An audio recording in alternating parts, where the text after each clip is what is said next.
Hey there, everybody. Welcome to Riff on This, candid conversations behind the music in Florida. And if you know anything about Florida or music, you know that this is a big old state and we have a ton of talent. But we're here for all of the juicy details and amazing stories flowing through all the genres in the Sunshine State. I'm your host, Samara Kokinas, taking a break from the weather to catch a musical vibe with you.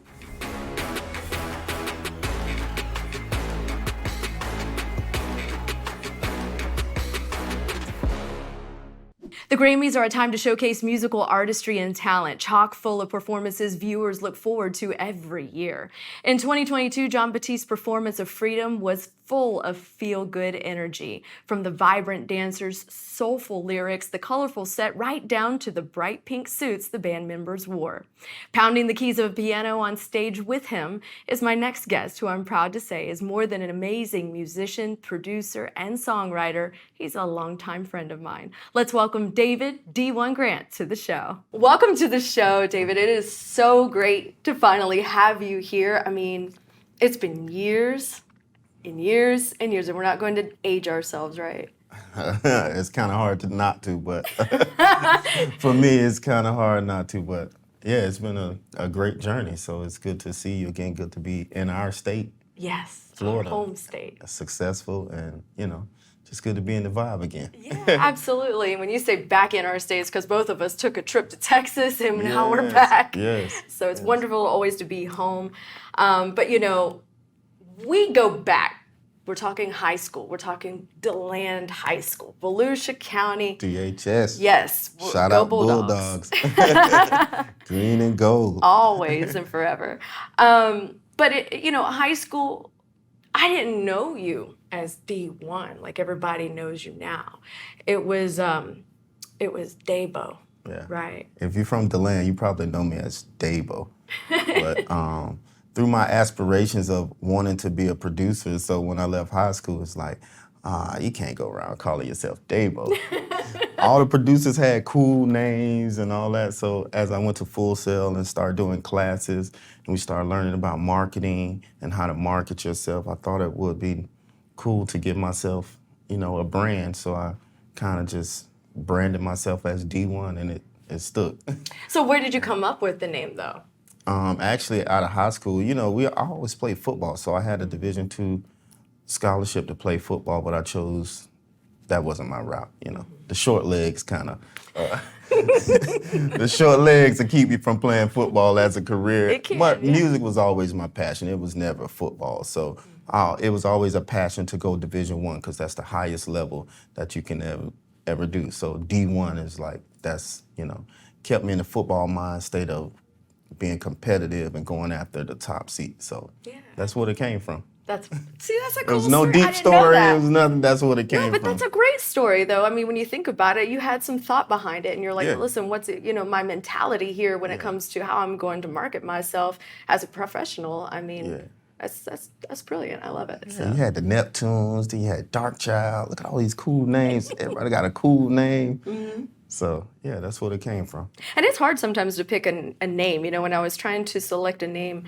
for the show, I was like, man. And then, of course, we have a creative team here, and they came up with, like, a list. And I was like, okay. And sometimes picking from a list is a little more difficult because you may like part of one and not the other, So I think that's wonderful. Yeah, it's a wonderful story. Yeah. And, I mean, after that, it was about me just putting in the work. So now that I branded myself as D1, then I had to find new artists because no one was taking me serious as a producer and a songwriter because I didn't have any credits, no anything. I'm just a student at Full Sail. So I would find new artists to work with, people that were just starting their journey just like me, and they would let me record them, songwrite for them, produce with them, and some of them are Grammy Award winners now. To know them as, we just recording in the apartment, and now they're on the biggest stages of their career, it's amazing journey, so. Yeah, absolutely. And it goes to show you never know who someone is going to be. Yeah. So, treat them all the same. No, a few of them, Grammy or not. A few of them, I kind of knew it.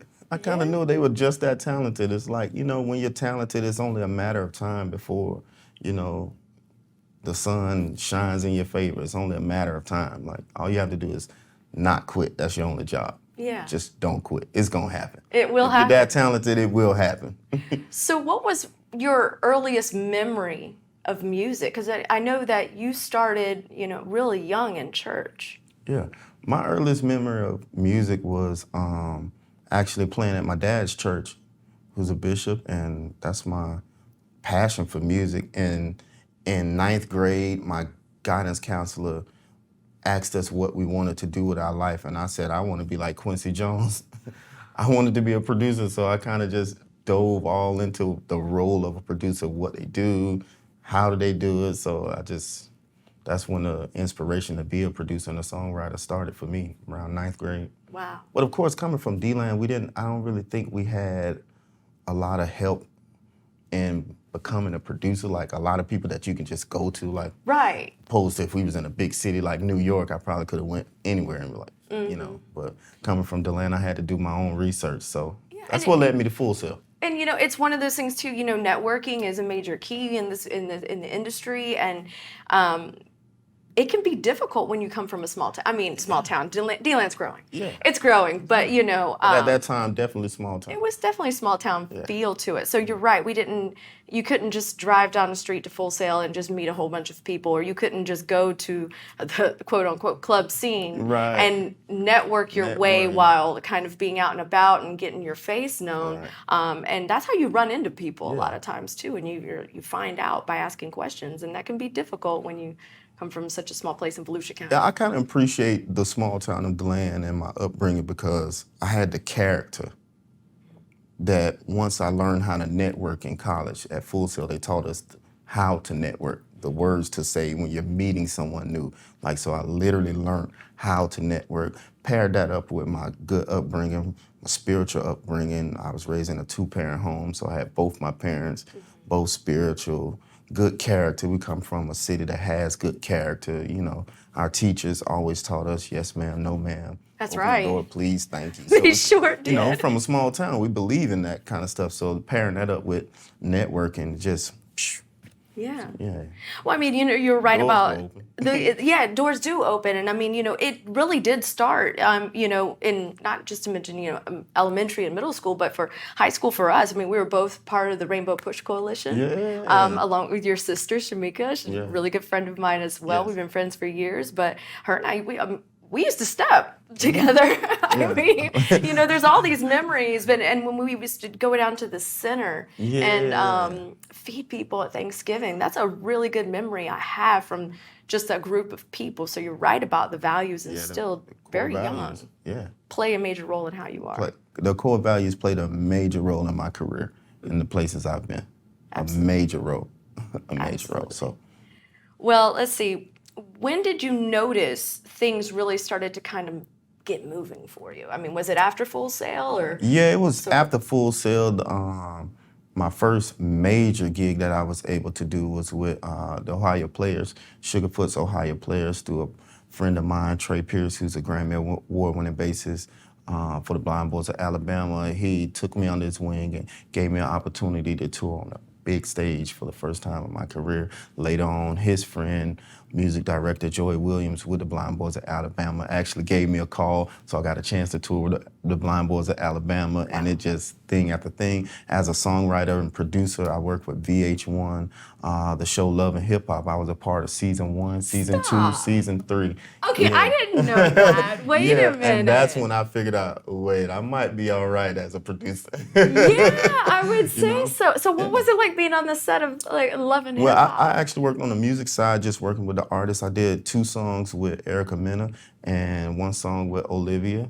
So, that was a Billboarder, right? Yeah, Billboard number 16 to a top 20 from TV. So at that time, season 1, season 2, season 3, breaking the artist through television and having records go through a reality show to, Billboard was a big thing. So, I was a part of that. And that kind of gave me the confidence, I think I can I think I can make a career out of this, Mom, I Dad. really can do this. Before that, I did a lot of records with local artists, and but that was my first thing. Okay, I can do it now. Wow. So after that, opportunities led you to a lot of different doors being open for you. Well, now, was it one of those things where it went really slow, those doors being open, or was it kind of like once you hit the ground, you started running? Nah, the music industry goes fast. Yeah. Especially if you're out working and you're being on time with your deadlines. If you're meeting deadlines, it's gonna go fast. So, We were just talking to you about deadlines the other day. Yeah, and I was like, deadlines make the man, world go around. the deadlines are killing me right now. Deadlines But you make- get it, and you can relate to that because, I mean, even though music kind of operates a little differently, like as far as, scheduling and stuff like that, sometimes you could be in, recording music like in a session Right. at 11 o'clock at night, or you could be doing it at 6 o'clock in the morning, or it can run from 11 to 6 in the morning, right? Right. On any given day. On any given day. So So we're both lacking sleep. majorly. You more than Majorly. me, though, because you've done a Majorly. lot more traveling and a lot more of the, scheduling and being bounced around. I just Right. I kind of know my gig. You know what I mean? You're kind of like, right. Yeah, all here, there, right here. So yeah. So when you started playing the piano, that was obviously in church. When did you start putting that into your producing skills? Or did you started producing first and then you kind of added your musical I flavor think to it? personally, I started writing songs at about 14 or 15, but I would never let anybody hear come what on. was going through my head at that time. I was writing songs, though. I was writing songs and just teaching myself how to do it. And I had a music teacher in middle school, Mr. Tom Swartz. So shout out to Mr. Oh, Mr. Swartz. Schwartz, yes. Yes. I remember him. Yo, He in was seventh awesome. grade, he would let me stay after school because at that time, when I was in seventh grade, he was touring as a smooth jazz artist overseas. He was on tour. He was playing shows here in the U.S., shows in Europe, shows in Italy, Amsterdam, and he would come didn't back know and that. tell me all these stories so it would spark. And in his room after school, he would sequence and record and produce his own records. And he actually taught me how to, use the little machine to record. So that kind of just was my first, okay, I can record myself and hear it back. Wow. All right. Okay. I mean, I didn't have access to that kind of gear when I was in seventh grade, so I would stay after school till he came in there and said, "Hey, I'm going home." I was in there all day. Yeah, because you would just love it so much. I would just stay in there. See, I did not know that about him. Funny story, he recorded like 3 songs one time, and I accidentally erased them. Oh no. Yeah, What? it was- Wrong I button. didn't. Yeah, wrong button. Well, Mr. Swartz, thank you for forgiving me. Oh my goodness. Yeah, definitely. Yeah. Well, I'm sure he's probably just beaming with Yeah, pride now. we still talk. Do you? Yeah, I hit him up on Facebook often, and we talk, and it's just a blessing to still talk and relate to the people who have watched your journey the whole time. Yeah. Because he's part of the reason I had a spark of an idea. Right. Like I said, coming from DeLand, we didn't have many people to look at that was actually in the industry doing it on a high level. Right. He definitely was one of the ones.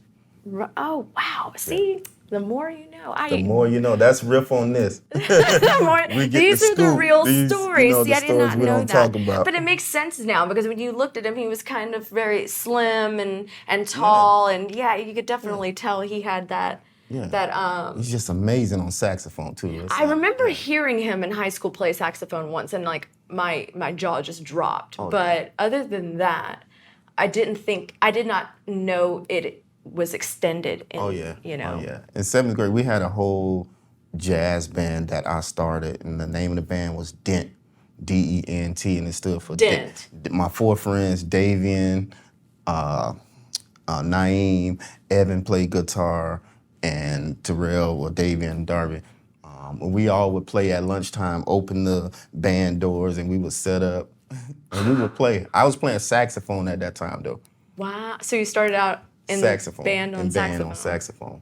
Look at there. See, I didn't even know that. Yeah, so. See how much you know, right? But for me, it was more like, hey, I can be a band leader, I can organize, and that was my first beginning on learning how to be a music director and come up with songs. And I don't know, I was just exploring. Wrangling people to get them to come to practice, right? Yeah. Yeah, that's always a Wooing the crowd. Yeah, We right? had a nice little 7th grade crowd at DeLand Middle School. 7th grade crowd. That's so funny. I would always ask for requests. Yo, what y'all want to hear? And at that time, that was the Fugees record, Killing Me Softly was dropping, so we could play it. You know what I mean? Nice. Man, that was a good record. Yeah. Though. But, you know, that is probably It's the something that, 90s. did you ever worry about not being able to know what they were going to ask and being like, I can't play that today? Nah. Just make it happen. Yeah, just make it happen. I always had an incredible ear for music, so I could play anything. Nice. That started early. I could play anything I hear. That was the simple part. There you go. There you go. We went from wooing 7th graders to touring Right. with big time people. We're talking about Ray J, R&B singer Yes. and actor. You know, Gary Clark Jr., the 3-time Grammy winning rock musician. I mean, he is like a modern day Hendrix. Yeah, he is. And then Jon Batiste. Just, I mean, really? Yeah. And Like- that started from one call to do one show. We were taping PBS, Austin City Limits, legendary venue, legendary show. I was called in to tape that via my friend Jonathan Dees, who's the music director for Gary Clark Jr. Shout out John Dees, because he welcomed me in when I moved to Austin and took me in as a brother. And, you know, from everything we did together, he gave me the call to do Jon Batiste. And it was just for one show at that time, but the show went so well. Jon Batiste, all of the people that were a part of that first show, the spiritual connection really happened. Wow. And we had no idea. I mean, months later, we'd be playing the Grammys or anything like that. It was just, you know, about the spiritual connection we made, and such a great show. And then months later, they gave me a call back to come to LA to start rehearsing. And that was the first tour run we went on. And Wow, Here we're we going to go. come back to Jon Batiste in a minute. Here we go. Because I want to go back to Ray J. So what did you, I know you were touring with him, but what were you a pianist or what were Yeah, you doing? I played piano. We did a few things in the studio, as well as some things in New York, Sirius XM.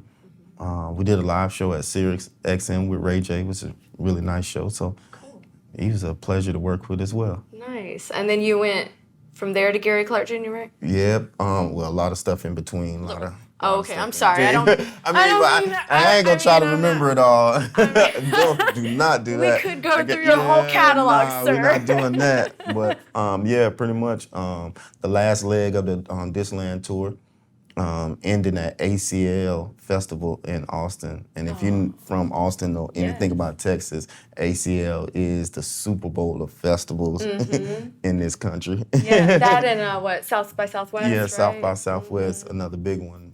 But ACL, yeah, ACL is closing the last leg of that tour at ACL was incredible. It was almost 100,000 people in the audience, and it was an amazing experience. Yeah, I bet. So when you think about those, you know, moments when you were at ACL, what was going through your mind at that point when you got up to perform? I mean, I know you had already done other performances, but that's a big one. Most of the time, now that I'm where I am, what goes through my mind is I really saw this before. Because I really was seeing this kind of thing at like 10 and 11 years old. So it was good to like see it manifest so you can match up your dream with, oh, I did dream about this, so I manifest this. You know, like I saw this before. I'm not nervous today. This crowd don't make me nervous. There's nothing. I'm prepared for it. I put in the work. I know the songs. I'm excited. Everyone's here smiling. The fans are waiting to hear this good music. We're here. So that's kind of what goes through my head. That's a great mentality to have because, I mean, you know, when I get in front of a large group of people, it's, you know, I did, back in Texas, I was able to introduce Tracy Lawrence on his concert. And I just remember going up there, and it's a rush.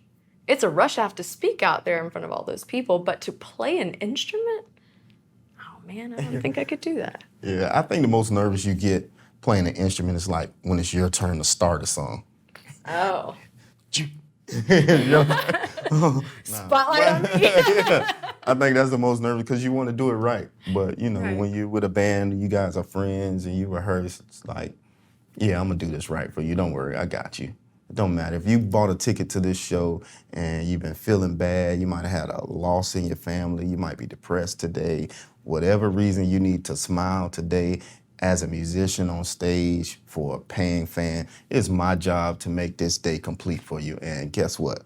I rehearsed for that. I got you. It's your Super Bowl. I got It's you. your Super Don't Bowl. worry, you're going to leave with a smile. That's what I'm thinking about when I'm on stage. That's awesome, though. Well, I mean, I've been smiling since I saw you in the parking lot. But there was a funny story, not to divert from your touring. We'll get back to that in a moment. But I said at the beginning of the show, it's been a while, but it has, since I had quality time to talk with you. But funny story about, 2 weeks ago? Mm-hmm. I'm going through my friends' social media pages. They're all promoters and they all own, bars and whatnot. And all of a sudden I see this, it says D1 that's going to perform tonight. And I was like, wait a minute, there's only one D1 that I know, And then I had to make the image larger just to make sure. I'm like, no, wait, maybe I could be wrong, So I zoom in and it's you. And I was like, and he didn't tell me. He didn't tell me that he was going to be at this venue tonight. So what am I going to do? I'm going to pop up. You popped up. And I waited. I waited for you. And I will popped up. never forget the look on your face because you had walked in and of course people are swarming you and they're like, oh, hey, how's it going? Yeah. It was great, yeah. Yeah. And then I walked up from the back. I was in the back and I walked up and I tapped because your back was turned to me. I tapped you on your shoulder and I was like, what's up, Dabo? Yeah. That's automatic. I'm swinging around so fast because It's like when people call me Sammy. Yeah. you gotta be Like, you gotta whoa. have some history to say today. They know me. Wait a minute. I said, If it's "What's up, Dabo, you got some history. And you turned around and you were like, oh my Yeah. goodness, just the shock on your face because it had been, and I'm going to give us a little age here, it had been 23 years 23 years. since I'd seen you. Wow. In person. In person. We'd been in contact since we were both in Texas, Right. but to actually see you in person after so many years, it's 23 wild, years. right? Wow. It was great. Thank you for coming out. That was a last minute show. Sure it was. That's why you doing. didn't tell me, huh? My friend is it's his birthday, so my friends call. You got to be there for your friends as much as you can. Yeah. So Absolutely. Yeah. Absolutely. I hear that you might be playing there again soon. I hope so. I hope so. I hope You're so. going to tell me this time? I am Because gonna- I learned that from somebody else, I'm too. gonna tell you this time and hopefully get you involved. You don't have to get me involved. I just want to go and of course support because I love supporting my friends and especially long-time friends that have really just manifested their dreams and you can see how happy they are. I'm there for it. I'm here for it. I'm a huge fan. That's what I'm here for. For me, manifesting my dream is really just what I want to leave on earth for the next generation of musicians who may be feeling like I'm from a small town and I don't have the resources to be on that level. How am I going to get to that level? I'm not in California. I'm not in New York. Well, I wasn't in California. I wasn't in New York. This is how you do it.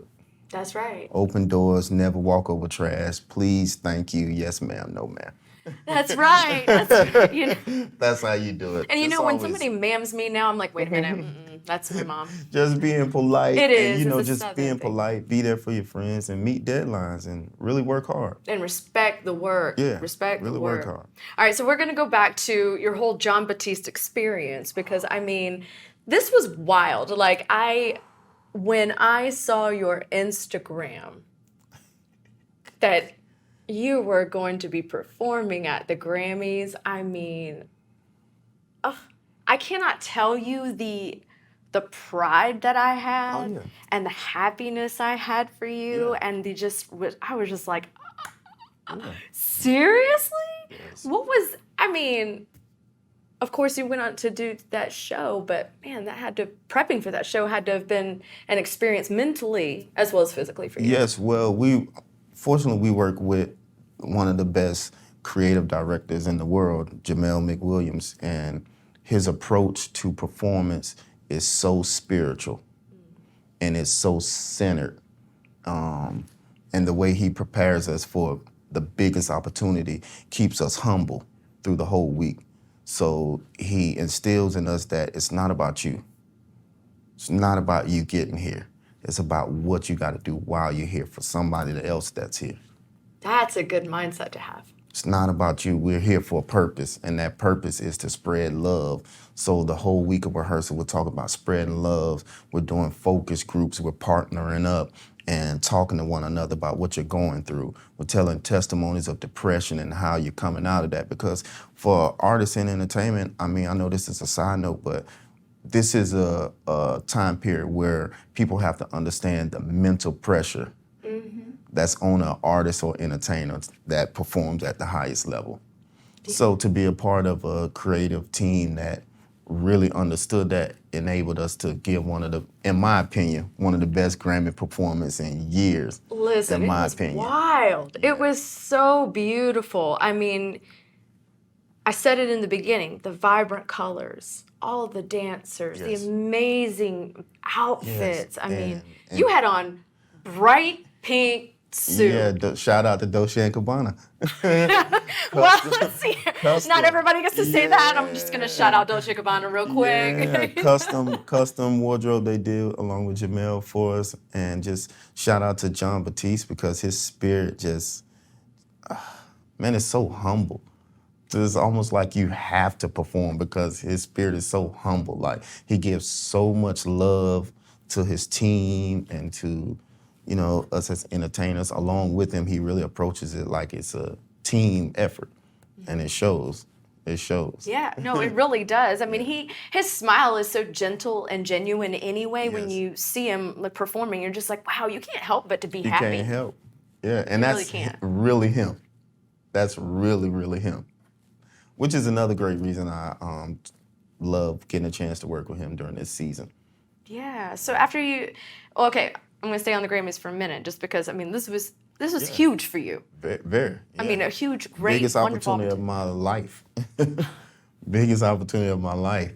It's history. It's history. No, 11 Grammy nominations, 5 wins, including Album of the Year for Jon Batiste. For a black man, that was history. So to be on stage while history is happening in real time, 10 years from now, we'll understand what happened. You know, we in it right now, so it's just the hype of it.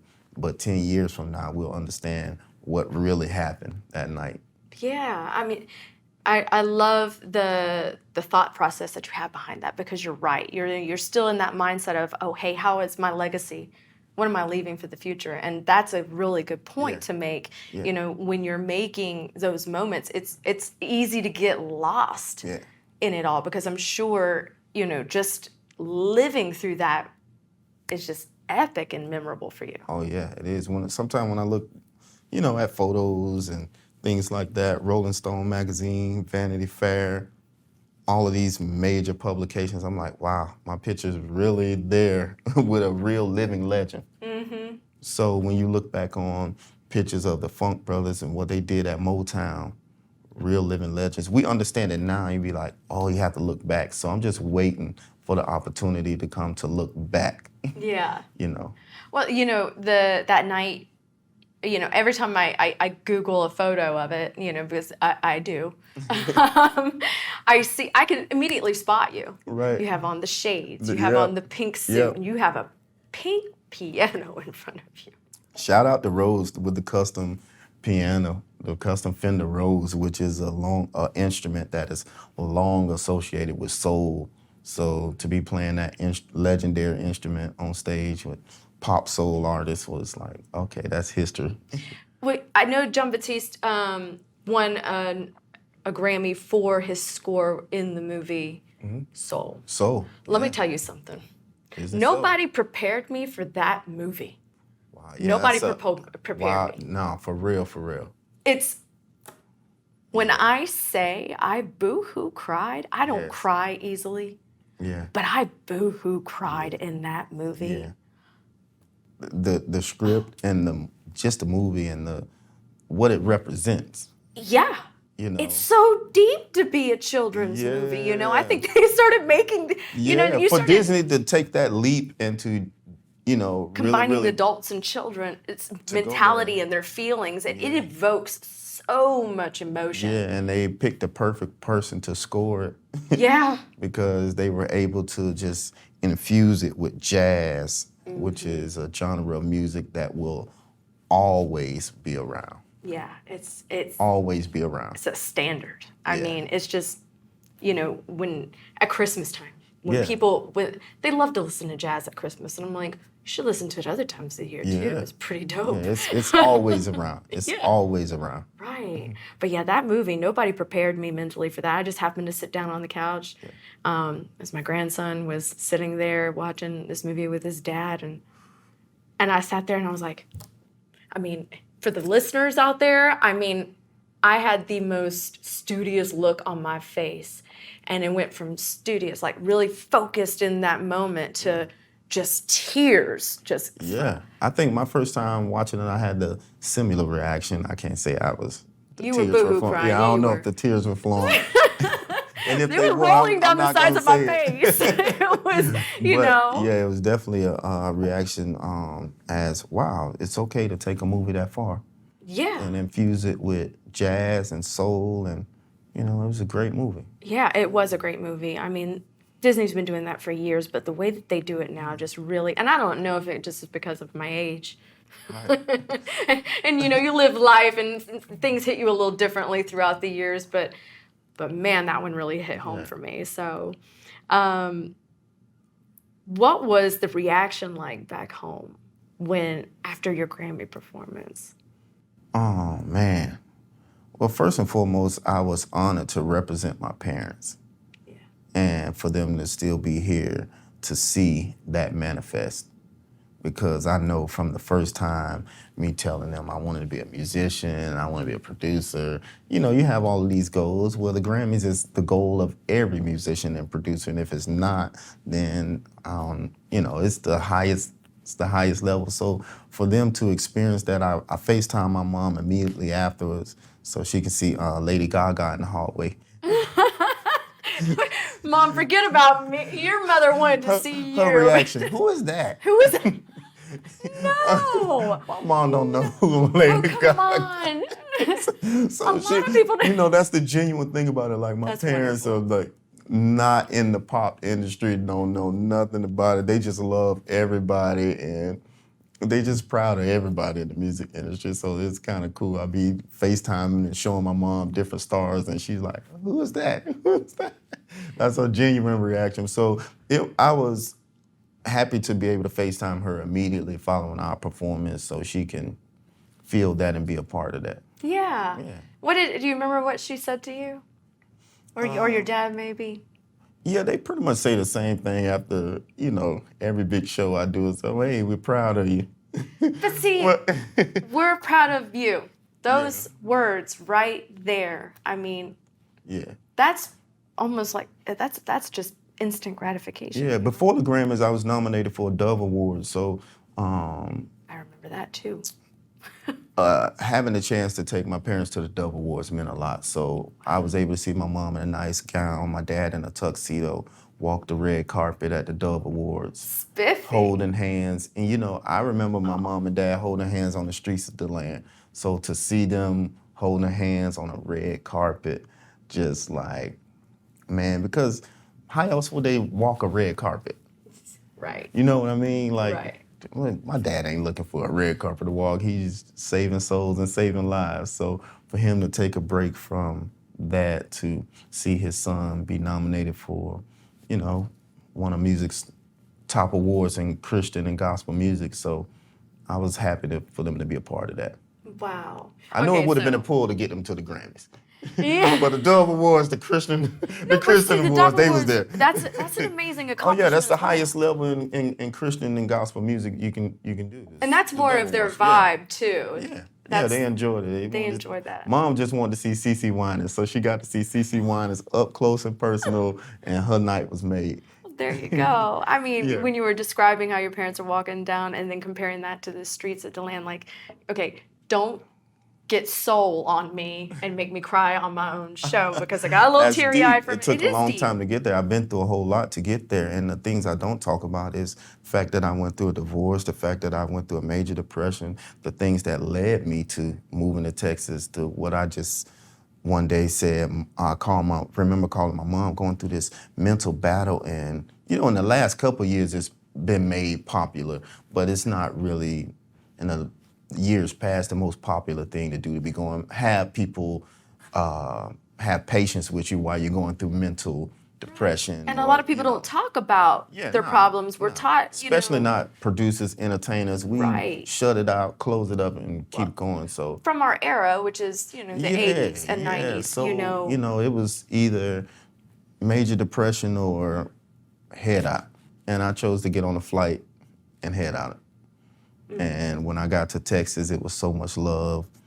Lord Martin, access granted, my friend Jon Batiste, my church, Promised Land Church, just all things that I were able to have in my life that grounded me. And from that, things just started happening. Yeah, refocus. Great things, So when you think about, before we start to kind of wrap this up a little bit, but what part of music makes you love it so much? And where do you think that'll take you in the future? Where do you want to go in the future? I mean, you've done some pretty amazing things, but I know you probably have other plans. Yeah, I actually, in the future, I want to get back to educating the next generation. I want to sit and watch it happen for someone else and be a part of that. Maybe I didn't give them a record deal, maybe I didn't give them this, but I'm just an inspiration to them, to the new generation, and they feel like I'm a resource that they can tap into to hear stories about the industry, real authentic stories about a journey from a small town to the highest level of music, and hear about the journey and navigate their way through it, because whatever you do, it's not about you. You'll find that purpose, and I know, my purpose will come. I think my story is more about the journey, and now it's just time to tell the journey. Yeah. It's really not about me. It's about inspiring the next person. So that real fine-tuned question I got for you is, what is it about music that makes you love it? You weren't expecting this question, and I gotcha. I gotcha. Yes, this is going to be a real genuine answer. It is listening to see which song is going to give me the goosebumps. I know that feeling. Whenever I get the goosebumps, I'm always right. That's a hit. That's the one. That's it. So that's what keeps me coming back, searching for the goosebumps. Well, you gave me a lot of goosebumps today, so I really appreciate you spending your time with me on set on this and telling your amazing experiences and stories. So thank you so much for coming. Thank you for having me. I enjoyed it. I'm hoping a lot of our youth watch this podcast and know that we're here. Hopefully we can give them some resources. Pull up to the studio. If you're a young kid and you really want to be in this industry, find me on Instagram. I'm here. You can talk to me. You can inbox me. We are here. We are here. DHS grads. Yeah, DHS grads. Baby. I need to be back on campus and speak on campus. I need to make that happen. Absolutely. Back at my alma mater. Yes, absolutely. Well, that's going to do it for this episode of Riff on This. Be sure to stay locked in tight. I'll have another episode coming to you soon. Thanks for listening to Riff on This. A huge thank you to our special guest, David D1 Grant. Be sure to follow him on Instagram by searching D1 Producer or Facebook by searching David D1 Grant. And don't forget, you can link me on my social media too. Just search Samara Kokinas News 6 on Facebook and Twitter. On Instagram, search Samara Kokinas. Before we go, a huge thank you to our behind-the-scenes production team, Derek Mosier, Ryan Haley, Chris Flora, Joe Brennan, and Rich Burns. Please take some time to rate and review us on Apple Podcasts and on Spotify. And don't forget, sharing is caring, so tell a friend about us too. You can find videos of all the podcast episodes on clickorlando.com/riffonthis. Until next time, friends.